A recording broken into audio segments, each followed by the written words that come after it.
Hello everyone. तो आज का हमारा टॉपिक है consistency of soil and Atterberg limit और कंसिस्टेंसी लिमिट। आई होप आपने हमारे पिछले सारे लेक्चर्स देख चुके होंगे जिससे कि आपकी कंसेप्ट और अच्छे तरीके से बिल्डअप हो। चलिए तो हम आज की अपनी सेशन स्टार्ट करते हैं। कंसिस्टेंसी क्या होती है? कंसिस्टेंसी को हम ऐसे डिफाइन कर सकते हैं कि सॉइल की वो स्ट्रेंथ जिसके थ्रू जो सॉइल जो होती है वो आपस में टाइटली हेल्ड हो और कोई भी बाहर से अगर उसे फोर्स लगे तो उसे क्या करे, रोके। ठीक है, मान लीजिए ये सॉइल सैंपल है, इस टाइप में है, इस पर आप फोर्स लगा रहे हैं तो ये डिफॉर्म होना चाहेगी, लेकिन इसकी जो स्ट्रेंथ होगी वो चाहेगी नहीं ये डिफॉर्म, इस टाइप का डिफॉर्म नहीं करे, तो उसे कहेंगे कंसिस्टेंसी। ठीक है, आप समझिए क्या होती है कंसिस्टेंसी। देखिए अब डेफिनेशन देखते हैं हम लोग। Property of soil at which soil prevent deformation and rupture and are held together tightly. ठीक है, मतलब सिंपल हम कह सकते हैं कि सॉइल की वैसी प्रॉपर्टी जिसके थ्रू वो आपस में टाइटली होल्ड हो और किसी भी एक्सटर्नल डिफॉर्मेशन या रप्चर को वो प्रिवेंट करता हो। ठीक है, जो कंसिस्टेंसी होती है मेनली डिपेंड करती है आपकी वाटर कंटेंट पे। अगर वाटर कंटेंट वैरी करेगा तो आपकी कंसिस्टेंसी जो सॉइल की वो भी वैरी करती है। ठीक है, अब जो क्या होता है कि कंसिस्टेंसी भी तीन तरीके से हम कह सकते हैं वाटर के प्रेजेंट से। या तो सॉफ्ट टाइप की होगी, या मीडियम होगी, या हार्ड होगी। अगर सॉफ्ट होगी तो कंसिस्टेंसी थोड़ी कम होगी, मीडियम मतलब एवरेज होगी, हार्ड मतलब थोड़ा ज़्यादा कंसिस्टेंसी होगी उसमें। ठीक है, क्या होता है कि जो फिजिकल प्रॉपर्टीज़ होती है सॉइल की, जैसे कि कलर हो गया, टेक्सचर हो गया, स्ट्रक्चर हो गया, पोरोसिटी हो गया, वो जितनी भी प्रॉपर्टीज़ है आपकी वाटर कंटेंट पे डिपेंड करती है। अब कंसिस्टेंसी भी है, वो भी अमाउंट ऑफ वाटर पे डिपेंड करेगी। अगर वैरी करता है वाटर, कंसिस्टेंसी भी वैरी करेगा सॉइल का। ठीक है, अब एक साइंटिस्ट थे उस टाइम के, एल्बर्ट एटरबर्ग। उन्होंने क्या किया कि वाटर कंटेंट जो होती है सॉइल की उस पर स्टडी किया और कुछ अपने टर्म्स दिए, जिसे हम टर्म्स को कहेंगे। कंसिस्टेंसी के 4 पार्ट्स होते हैं। सबसे पहला होता है लिक्विड स्टेट, दूसरा होता है प्लास्टिक स्टेट, थर्ड होती है सॉलिड, सेमी सॉलिड, फोर्थ होती है सॉलिड स्टेट।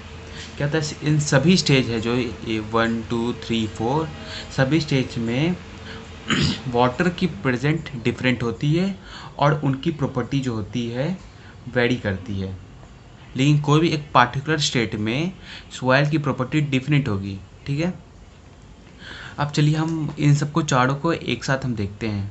लिक्विड स्टेट क्या होता है? सबसे पहला लिक्विड स्टेट सॉइल की वैसी स्टेट होती है अगर हम उस सॉइल सैंपल में अगर वाटर मिक्स है और हम लोग सॉइल को उस कोई भी जो मोल्ड है, मान लीजिए कि ये इसमें सॉइल फिलअप है, ये सॉइल पार्टिकल्स है और ये वाटर है।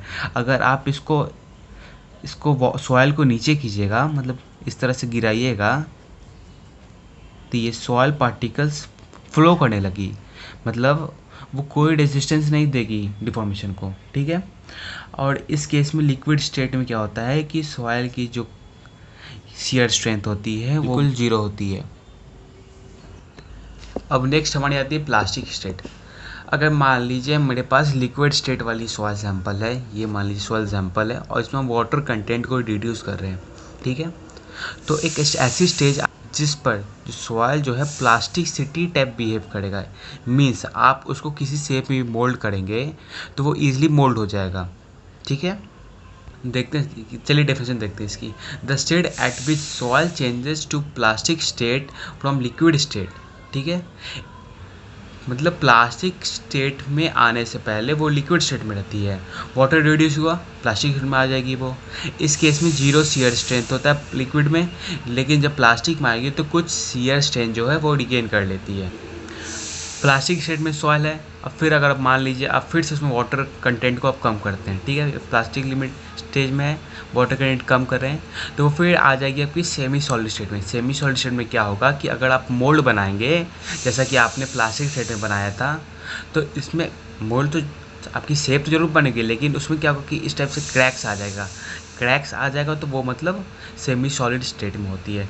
लेकिन अगर देखिए प्लास्टिक से हम कंपेरिजन करें तो सेमी सॉलिड स्टेट की शियर स्ट्रेंथ ज़्यादा होती है और ये रेजिस्टेंस टू डिफॉर्मेशन और इंक्रीज होता है इसमें, ठीक है। अब आता है आपका सॉलिड स्टेट। सॉलिड स्टेट में क्या होता है कि सॉइल से हम जैसे देखिए सॉलिड स्टेट में क्या होगा, ये आपका इसके अंदर सैंपल है, सॉइल है, सॉइल है, सॉइल है, सॉइल है, सॉइल है, सॉइल है, ठीक है। इसमें क्या होता है कि वाटर कंटेंट तो रिड्यूस हो रहा है, ठीक है, लेकिन इसके बीच वाटर रहती है। ऐसा नहीं कि वाटर बिल्कुल जीरो हो जाए, वाटर रहेगी तभी हम इसे सॉलिड स्टेट में ही कहेंगे सॉइल को।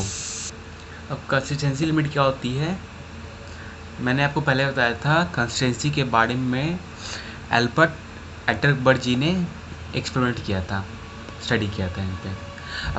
अब कंसिस्टेंसी लिमिट को हम ऐसे डिफाइन कर पाएंगे कि जिस वाटर कंटेंट पे सॉइल जो होती है अपनी एक स्टेज को छोड़ के दूसरे स्टेज में इंटर करती है। अगर मान जैसे कि अगर सॉइल आपकी लिक्विड स्टेट में है, वाटर रिड्यूस कीजिएगा तो वो दूसरे स्टेट में चल जाएगी, वो आपकी प्लास्टिक स्टेट में चल जाएगी। तो इसी को कहते हैं हम लोग कंसिस्टेंसी लिमिट कहते हैं, ठीक है। अब एक ग्राफ है, आप लोग उसको बढ़िया से समझिएगा क्योंकि वो ग्राफ बहुत ही इंपॉर्टेंट है। ये देखिए, ये volume versus moisture content graph है, जिसमें कि हम लोग स्टार्टिंग समझते हैं। आपने कोई भी एक सॉलिड का सैंपल लिया, सॉइल सैंपल लिया जो कि सॉलिड स्टेट में, ठीक है। आप धीरे धीरे क्या कर रहे हैं कि इससे मॉइस्चर कंटेंट थोड़ा इंक्रीज़ कर रहे हैं, इंक्रीज़ किए तो एक ऐसी लिमिट आएगी जिसे कहेंगे श्रिंकेज लिमिट, जिसके बाद जो है सॉइल सेमी सॉलिड स्टेट में चेंज हो जाती है। जो श्रिंकेज लिमिट होती है सॉलिड और सेमी सॉलिड लिमिट के बीच की बाउंड्री होती है, ठीक है। आप स्टॉप नहीं हुए, फिर भी आप वाटर कंटेंट इंक्रीज़ कर रहे हैं, तो फिर जो बाउंड्री कंडीशन आएगी उसे प्लास्टिक लिमिट कहते हैं। इस प्लास्टिक लिमिट के बाद जो सॉइल सैंपल आपकी प्लास्टिक स्टेट में आ जाएगी, ठीक है। आप फिर भी मान लीजिए इंक्रीज़ कर रहे हैं वाटर कंटेंट को, तो फिर कौन सी लिमिट आएगी, आपकी लिक्विड लिमिट आएगी। लिक्विड लिमिट जैसे नेम सजेस्ट कर रहा है, इसके बाद आपकी जो सैंपल है वो लिक्विड की तरफ बिहेव करेगी। ये सॉइल सैंपल लिक्विड की तरफ बिहेव करेगी जिसमें शियर स्ट्रेंथ 0 होती है, ठीक है। अब आप मान लीजिए अपोजिट चल रहे हैं, ठीक है। आपकी लिक्विड स्टेट में सैंपल है, वाटर रिड्यूस किए, लिक्विड लिमिट आएगी, फिर रिड्यूस किए प्लास्टिक लिमिट, फिर किए श्रिंकेज लिमिट, और लास्टली वो सॉलिड स्टेट में आ जाएगी। इसके बाद आपकी कोई फर्दर वॉल्यूम चेंजेस नहीं होगी क्योंकि जो पार्टिकल्स है सॉइल की उनके बीच वाटर चली गई। अब वॉल्यूम तो चेंज होगा नहीं क्योंकि बाहर तो उसके कोई भी वाटर नहीं है, ठीक है। तो आप लोग आज के लेक्चर बढ़िया से देखिए, समझिए। अगर कोई भी दिक्कत आती है तो आप लोग कमेंट बॉक्स में जरूर जाइए। Thank you.